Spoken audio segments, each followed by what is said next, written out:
Good morning, everyone. Welcome to PW only IAS। दोस्तों, आज से लगभग 6 साल पहले CAA आया था, सिटीजनशिप अमेंडमेंट एक्ट 2019। जब ये एक्ट आया था तो देश भर में काफ़ी सारी जगह के ऊपर अलग अलग तरह के प्रोटेस्ट आपको देखने को मिले। दरअसल में सिटीजनशिप अमेंडमेंट एक्ट कहता क्या है? दोस्तों, जो भी इलीगल माइग्रेंट होंगे और अगर मान लीजिए वो आते हैं अफगानिस्तान, पाकिस्तान और बांग्लादेश से, और साथ ही साथ वो बिलोंग करते हैं Hinduism, Sikh, Buddhist, Jain, Parsi, Christian, इन 6 कम्युनिटीज को बिलोंग करते हैं, तो उस केस में अगर वो 5 साल से ज्यादा समय के लिए एंटर कर चुके हैं, 5 साल से ज्यादा समय से स्टे कर रहे हैं, तो उनको यहाँ पर नागरिकता दी जाएगी। बेसिकली जो भी कम्युनिटीज वहां पे प्रताड़ित हुई हैं, राइट, ये 6 कम्युनिटीज को, इन 3 देशों से आई हुई कम्युनिटीज को यहाँ पे नागरिकता देने का प्रावधान है under citizenship amendment act. Basically ये सिटीजनशिप बाय नेचुरलाइजेशन ही है। पहले 11 साल था, तो इस पर्टिकुलर एक्ट के आने से वो यहाँ पे इन पर्टिकुलर कम्युनिटीज के लोगों को फ्रॉम दीज पर्टिकुलर कंट्रीज वो 5 साल यहाँ पे कर दिया गया। अब ये अपने आप में कोशिश ये थी कि जो हिस्टोरिक अनजस्टिस हुआ है, जो इन देशों के अंदर जो माइनॉरिटीज के साथ जो प्रताड़ना हो रही है, तो उसको देखते हुए यहाँ पर उनको सिटीजनशिप देने का एक प्रावधान था। अब कंट्रोवर्सी इस बात पे भी काफी हुई कि मुस्लिम को इंक्लूड क्यों नहीं किया गया, तो वो सब एक पुराना मुद्दा है जो 2019 में हमने डिस्कस किया था। बट अभी क्या हुआ है, अभी सुप्रीम कोर्ट के अंदर मुद्दा गया। एक्चुअली बोला ये गया कि भाई बहुत सारे ऐसे लोग हैं जो मान लो बांग्लादेश से आए हैं और वो हिंदू है या और इन धर्मों के अंदर बिलोंग करते हैं, राइट। अब उनको नागरिकता नहीं दी जा रही, उनको वोटिंग राइट नहीं मिल पा रहे, ये सारे क्वेश्चन मार्क्स उठ रहे हैं। एक एनजीओ है, उन्होंने यहाँ पे ये पर्टिकुलर मुद्दा सुप्रीम कोर्ट में वो लेके गए, तो सुप्रीम कोर्ट ने बोला कि भाई देखो, ये पूरा मुद्दा ना रेलेवेंट अथॉरिटीज जो होंगी वो देखेंगी, वो चेक करेंगी क्या उनके पास प्रॉपर डॉक्यूमेंट्स हैं या नहीं है, क्या वाकई वो इन देशों से आए हैं, क्या वाकई उन्होंने यहाँ पे प्रताड़ना फेस करी है, क्या वाकई में यहाँ पे इन पर्टिकुलर कम्युनिटीज को बिलोंग करते हैं। उसके बाद ही जाके इन लोगों को यहाँ पे हम यहाँ पे सिटीजनशिप दे सकते हैं, और उसके बाद ही उनको यहाँ पे वोटिंग का अधिकार मिलेगा, राइट। तो भले ही अगर मान लीजिए कोई ऐसे कोई लोग हैं जो बहुत लंबे टाइम से आ चुके हैं, पर जब तक पूरी की पूरी कंडीशंस फुलफिल नहीं होती, तब तक उनका नाम वोटर लिस्ट के अंदर नहीं आएगा। एक बार पूरा क्राइटेरिया वो फॉलो कर दें, उसके बाद उनका नाम भी प्रॉपर हो जाएगा, वो भारत के सिटीजन भी बन जाएंगे, एंड साथ ही साथ उनको यहाँ पे वोटिंग राइट्स का भी यहाँ पे हक मिल जाएगा, वो भारत में वोट भी कर पाएंगे। तो ये यहाँ पे बात करी गई है इस पर्टिकुलर सुप्रीम कोर्ट के जो ऑर्डर के अंदर। दोस्तों, डेट है आज की 10 दिसंबर 2025 एंड आप सभी का स्वागत है आज के प्रीलिम बूस्टर न्यूज़ डिस्कशन में। स्टार्ट करने से पहले मैं आप सबको बता दूं कि दोस्तों, हमारा जो सृजन प्रीलिम्स क्रैश कोर्स है 2026, ये इंग्लिश और हिंदी के अंदर स्टार्ट हो रहा है। अब ध्यान रखिएगा, इंग्लिश वाले बच्चे भी और हिंदी वाले भी इसको यहाँ पे ज्वाइन कर सकते हैं। जो बच्चे हमारे साथ इसको साथ जुड़ेंगे, तो पहले 1000 स्टूडेंट्स के लिए यहाँ पे 2000 रुपये का ऑफ आपको इसके ऊपर फर्दर देखने को मिल जाएगा। ठीक है, इससे भी कम ये प्राइस हो जाएगा। तो आप सब लोग को फर्स्ट वन के ये ऑफर का या ये कूपन कोड का आप इस्तेमाल करके इसके अंदर एनरोल कर सकते हैं। 14 दिसंबर से स्टार्ट होगा इंग्लिश एंड हिंदी के अंदर। एंड दोस्तों, खास बात ये रहेगी कि इसमें आप फैकल्टीज देख सकते हो कि सुमित सर भी खुद पॉलिटी पढ़ाएंगे। इसके अलावा मैं भी आपको यहाँ पे सी सेट और प्लेजेंट न्यूज़ में आपको यहाँ पे डिस्कस करूंगा। बाकी हमारे जो बाकी फैकल्टीज हैं इंग्लिश मीडियम के, वो आप देख सकते हो। इसी तरह से बाकी हमारे हिंदी मीडियम के फैकल्टीज भी आपके साथ यहाँ पे इस पर्टिकुलर क्रैश कोर्स का हिस्सा बनेंगे। चलिए दोस्तों, स्टार्ट करते हैं। पहला जो टॉपिक है that is T development and promotion scheme के बारे में।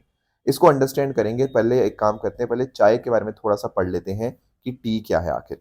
देखो, जब हम बात करते हैं टी की, तो आप लोग जानते होंगे कि टी का जो ओरिजिन है ना, वो चाइना से माना गया है। चाइना हो गया, नॉर्थ ईस्ट इंडिया हो गया, नॉर्थ म्यांमार हो गया, इन जगह से चाय ओरिजिनेट हुई है। ठीक है, यहाँ पर इसको ग्रो करने के लिए जो टेम्परेचर सबसे आइडियल रहता है ना, वो 20 से 30 डिग्री सेल्सियस यहाँ पे रहता है। Hot and humid conditions basically चाहिए होती हैं, एक ट्रॉपिकल और सब ट्रॉपिकल प्लांट होता है चाय। अगर मान लो टेम्परेचर बहुत ज़्यादा ऊपर नीचे हुआ, मान लो टेम्परेचर 10 डिग्री से नीचे चला गया या 35 से ऊपर चला गया, बहुत ज़्यादा गर्मी होगी, तो कहीं ना कहीं हमारी जो चाय के लिए वो बहुत ज़्यादा खराब चीज़ हो सकती है। बाकी चाय को अच्छी खासी रेनफॉल चाहिए, 150 से 300 सेंटीमीटर की, और ये वेल डिस्ट्रीब्यूटेड होनी चाहिए कि साल भर इस तरह से धीरे धीरे करके बारिश होती रहनी चाहिए। बाकी इसके साथ साथ अगर हम बात करें, कल्टीवेशन फ्रॉस्ट फ्री होनी चाहिए। ऐसा ना हो कि वहाँ पे आपका पूरा फ्रॉस्ट जम जाए, मतलब ऐसा बिल्कुल नहीं होना चाहिए। थोड़ा सा जो सॉइल होनी चाहिए वो स्लाइटली एसिडिक होती है, विदाउट कैल्शियम तो ज़्यादा अच्छे से होता है, ठीक है। एंड इसके साथ साथ अगर हम बात करें तो रिलेटिव ह्यूमिडिटी अच्छी खासी होनी चाहिए, मतलब 80% से ऊपर या उसके आसपास। 40% से नीचे ह्यूमिडिटी जाती है तो कहीं ना कहीं वो खराब माना जाता है चाय के लिए।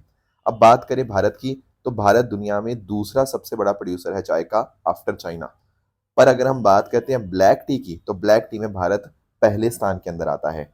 हम एक्सपोर्ट में भी काफ़ी अच्छा कर रहे हैं।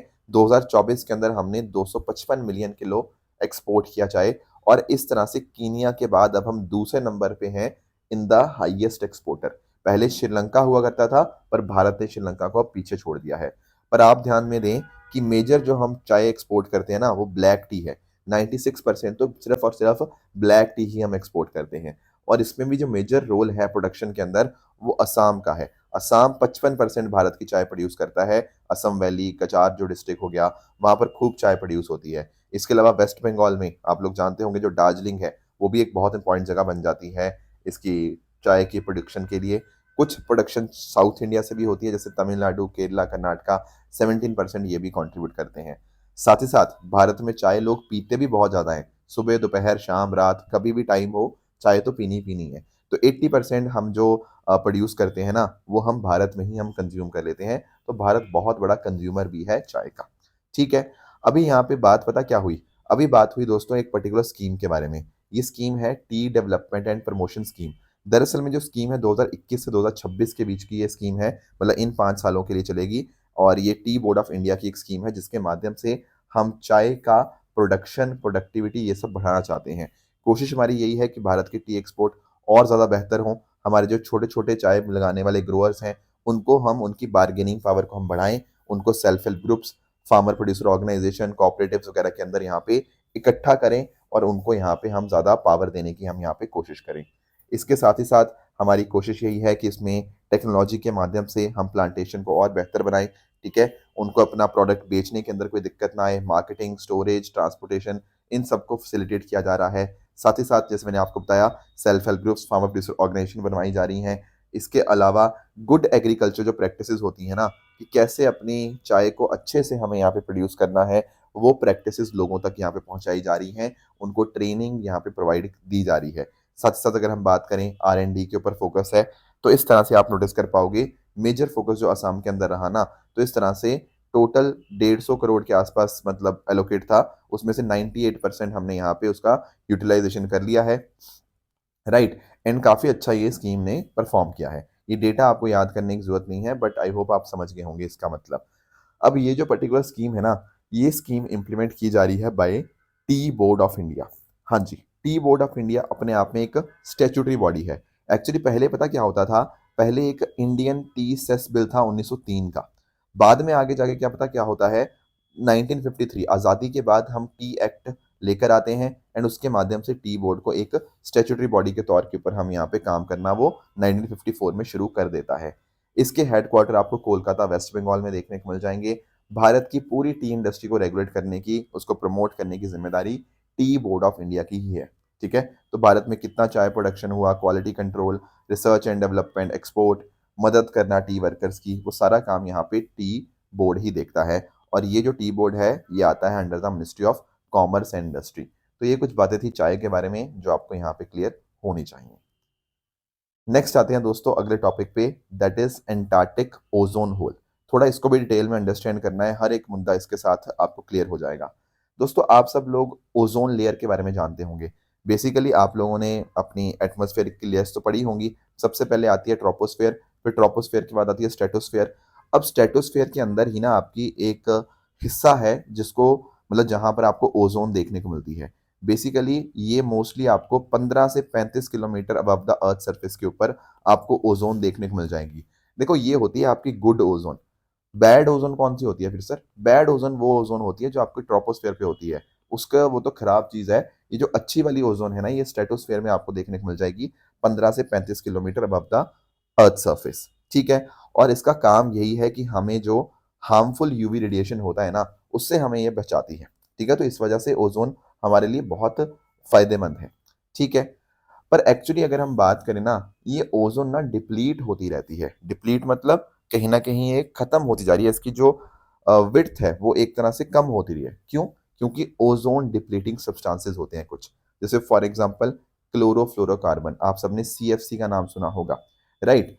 1980 वगैरह के आसपास तो मतलब ओजोन में ना, जो अंटार्कटिका है वहां पर ओजोन में एक होल हो गया, एक छेद सा हो गया, क्योंकि इतना ज्यादा इनका इस्तेमाल किया जा रहा है, राइट? तो जैसे फॉर एग्जांपल आपके रेफ्रिजरेंट्स होते हैं, उनमें सीएफसी का बहुत ज़्यादा इस्तेमाल होता था। एसी हो गया, प्लास्टिक फोम हो गया, तो उससे ओजोन डिप्लीट होती है। अब कई बच्चों के दिमाग में आएगा कैसे हो रही है सर ये ओजोन डिप्लीट? देखो ओजोन होती क्या है, ozone is nothing but O3, right? अब मान लो इसमें कोई क्लोरीन रेडिकल आ गया, फॉर एग्जांपल आप इसका क्लोरीन के साथ आप इसका रिएक्शन करवाओगे तो ये क्या बन जाएगा? ये आपका ClO क्लोरीन मोनोऑक्साइड और साथ में ऑक्सीजन बन जाएगा। फिर आगे जाके क्या होगा? ये जो क्लोरीन मोनोऑक्साइड बना ना, ये वापस से जाके आपका ऑक्सीजन के साथ आपका रिएक्शन कर सकता है। उससे फिर से फ्री रेडिकल आपका क्लोरीन बन जाएगा और O2 बन जाएगा। तो ये फ्री रेडिकल बार बार हो सकता है उसके साथ रिएक्ट करता रहे।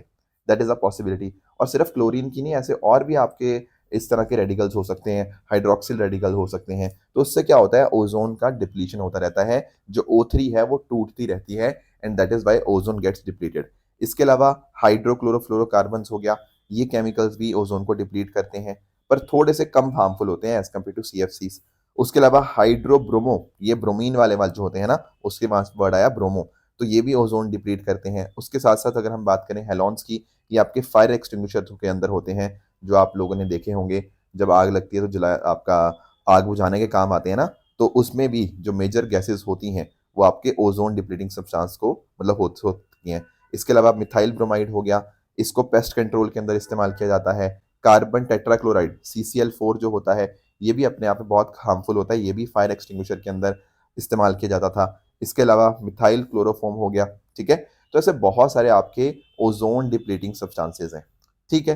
तो इन सब से क्या हो रहा है, कहीं ना कहीं ओजोन होल्स यहाँ पे जैसे अंटार्कटिका में था ना, वो हमें देखने को मिला था। पर खुशी की बात यह है कि हम सब ने अच्छा काम किया है। उस वजह से पता क्या हुआ है, ये जो ओजोन होल है ना, ये छोटा होता जा रहा है, और एक टाइम के ऊपर हो सकता है हमारा पूरा का पूरा ओजोन लेयर जो है वो अच्छे से रिकवर कर जाए। तो we have done a really good work in recovery of ozone hole, ठीक है? तो ओजोन होल का मतलब वही है जहां पर ओजोन होल, जो ओजोन लेयर है वो डिप्लीट हो चुकी है, वो खत्म हो चुकी है। ध्यान रखना, ये जो ओजोन डिप्लीशन वाली बात है ना, ये हमें अंटार्कटिका में मेजरली सदर्न हेमिस्फेयर के अंदर ज्यादा देखने को मिलती है, खासकर अगस्त से दिसंबर वाले महीने के अंदर, राइट? अब ये जो आपका ओजोन की कितना डिप्लीशन हुआ ना, उसको हम यहाँ पे मेजर कर सकते हैं। बेसिकली किसी जगह पे कितनी ओजोन है ना, उसको डॉप्सन यूनिट के अंदर देखा जाता है। जैसे आप इस पिक्चर में भी देख पाओगे, यहाँ पर ये लिखा है ना 220 डॉप्सन यूनिट। ये डॉप्सन यूनिट और कुछ नहीं होता, ये कहीं ना कहीं ये बताता है कि किसी जगह के ऊपर सरफेस से लेके टॉप ऑफ द एटमोस्फेयर तक कितनी ज्यादा आपको ओजोन देखने को मिलती है। जितना ज्यादा वैल्यू होगी डॉप्सन यूनिट की, तो कहीं ना कहीं उतनी अच्छी बात होगी, ठीक है? और जितना ये 220 से कम होता रहता है, कहीं ना कहीं हम कह सकते हैं वहां पे ओजोन की मात्रा काफी कम होती है। अब क्या कारण थे सर इस तरह से ओजोन लेयर डिप्लीट होने के?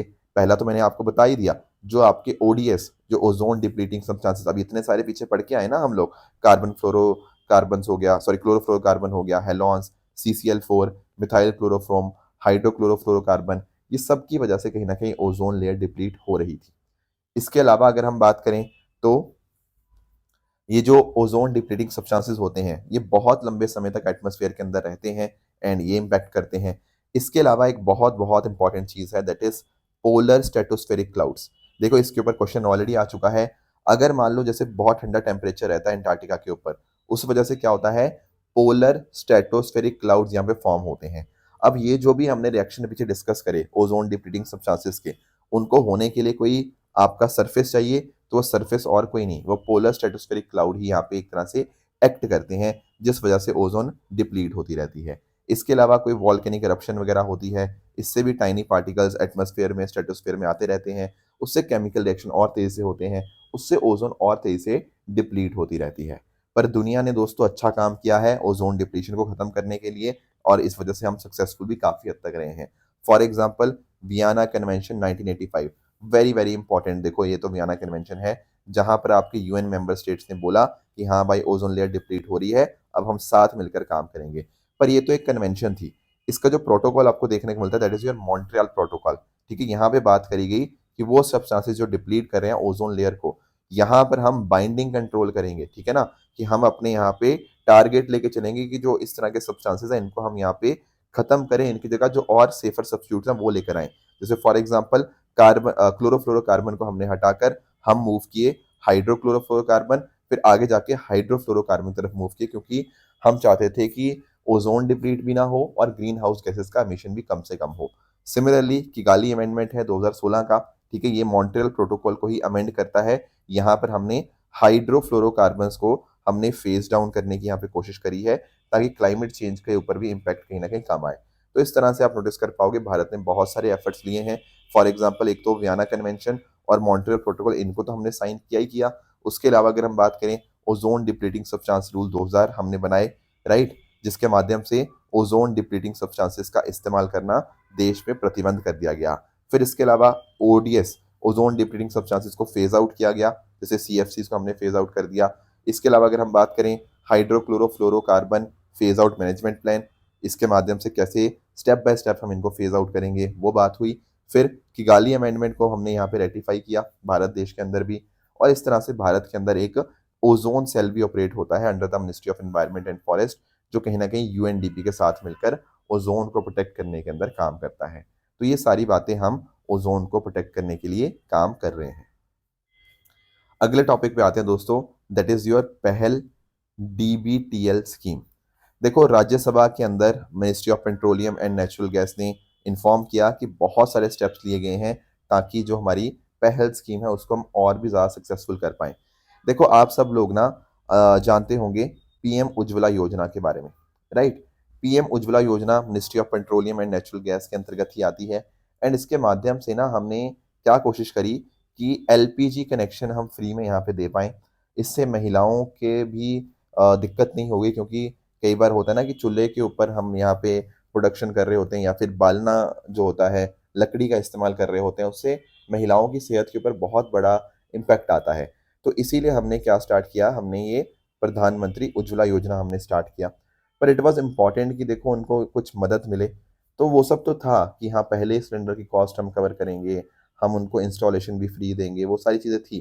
पहला रिफिल भी करेंगे, स्टोव वगैरह भी देंगे, पर आगे जाके उनको सस्ते में यहाँ पे ये चीज़ें मिल पाएँ, तो it was very very important. उसके लिए इस्तेमाल किया गया पहल का।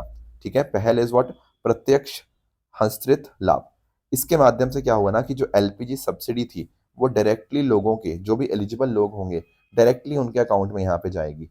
तो 300 रुपये की सब्सिडी मिलती है अंडर जो 14 किलो वाला सिलेंडर होता है, और साल में इस तरह से 12 रिफिल्स के लिए अलाउड होता है। ठीक है ना, तो कोशिश यही है कि देखो गलत लोगों को सब्सिडी ना मिले, राइट। एंड ऐसा ना हो कि एलपीजी कनेक्शन अलग अलग लोगों ने ले लिया। मान लो परिवार में मैं हूँ, मेरी वाइफ है, तो मैंने भी एलपीजी कनेक्शन ले लिया, मेरी वाइफ ने भी ले लिया, अब साल भर हम इस सब्सिडी का मिसयूज करते जा रहे हैं। नहीं नहीं नहीं, जो सब्सिडी है ना वो सही लाभार्थियों तक पहुंच पाए, इसके लिए पहल स्कीम है। तो ये जो स्कीम मैं जैसे बताया ministry of petroleum and natural gas ने ही यहाँ पे लॉन्च करी थी, और ऑयल मार्केटिंग कंपनीज जो होती हैं जिनके माध्यम से आप सिलेंडर आपके घर तक पहुंचता है, वो सब यहाँ पे मिलकर इसको इम्प्लीमेंट कर रही हैं। अब क्या होता है, 300 रुपये तक की सब्सिडी मिलती है 14 किलो वाले जो सिलेंडर होता है, फॉर 12 रिफिल्स, साल में 12 रिफिल्स के लिए अलाउड होता है। और जो भी आपने एलपीजी सिलेंडर खरीदा उसके बाद ये जो सब्सिडी अमाउंट है ना, ये डायरेक्टली बैंक अकाउंट के अंदर यहाँ पे भेज दी जाती है। अब कैसे इंश्योर किया जाता है कि गलत लोगों तक इसका फायदा ना पहुंचे? देखो, एक तो पहली चीज़ ये है कि हमने कॉमन एलपीजी डेटाबेस प्लेटफॉर्म यहाँ पे बना रखा है, जिसके माध्यम से पता क्या है, हमने Aadhaar, bank detail, ration card data और बाकी आइडेंटिफायर्स को एक सिंगल डेटाबेस पे हमने ले आए हैं। उससे क्या होगा, उससे कोई ऐसे लोग जो दो दो बार सब्सिडी लेने की कोशिश कर रहे हैं या फ्रॉड कनेक्शंस उन्होंने लिए हैं, वो सारे खत्म हो जाएंगे, क्योंकि हमने एक सिंगल डेटाबेस यहाँ पे बना लिया है। उसके अलावा अगर हम बात करें, जो नए प्रधानमंत्री उज्ज्वला योजना और पहल के लाभार्थी हैं ना, उनके लिए बायोमेट्रिक वेरिफिकेशन कंपलसरी कर दी गई है, ताकि कोई गलत मिसयूज ना हो। तो अभी तक लगभग 70% लाभार्थियों को ऑथेंटिकेट भी कर लिया गया है, और जो नए बन रहे हैं उनमें तो ये कंपलसरी है ही है। उसके साथ साथ अगर हम बात करें, जो कोई इनएक्टिव या फ्रॉड कनेक्शंस थे उनको हमने यहाँ पे खत्म किया है। लगभग 8.5 लाख इस तरह के कनेक्शन को हमने ख़त्म कर दिया क्योंकि उन्होंने कुछ गलत मिसयूज़ करने की कोशिश करी। साथ ही साथ एक एसओपी बनाया गया है, स्टैंडर्ड ऑपरेटिंग प्रोसीजर, इनको कैसे रिमूव करना है उसके लिए। थर्ड पार्टी से भी हम वैल्यूएट करवा रहे हैं ताकि पता लग पाए कि सब्सिडी सही ढंग से पहुँच पा रही है, नहीं पहुँच पा रही।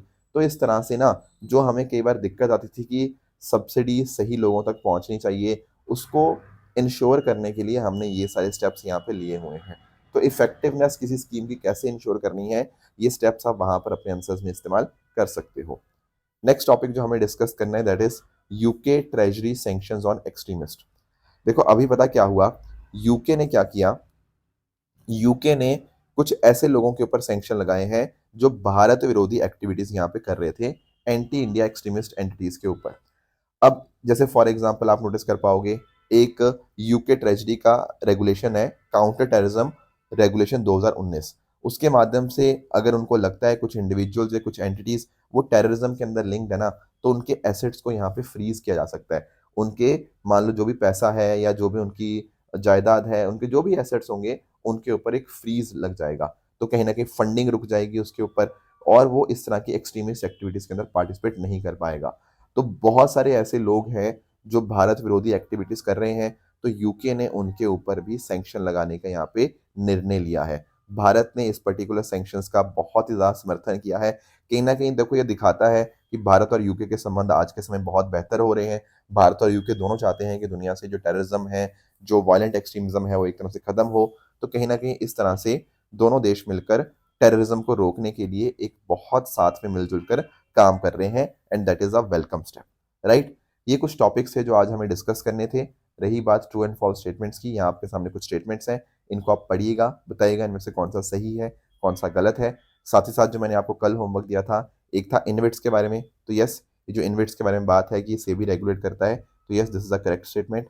हॉर्नबिल फेस्टिवल की दोस्तों बात करें, तो ये आपको नागालैंड में देखने को मिलेगा, ना कि झारखंड के अंदर, इसलिए सेकंड स्टेटमेंट इनकरेक्ट बन जाएगा। तीसरे स्टेटमेंट की बात करें छाऊ डांस की, तो दोस्तों ये जो छाऊ डांस है ना, ये आपको मेजरली झारखंड, ओडिशा, वेस्ट बंगाल के अंदर आपको एसोसिएटेड देखने को मिलता है। तो ये तीसरा स्टेटमेंट आपके यहाँ पे गलत हो जाएगा। तो ये थी हमारी आज की डिस्कशन। इस तरह से आप सब लोग हार्ड वर्क करते रहिए। All the very best. Thank you so much.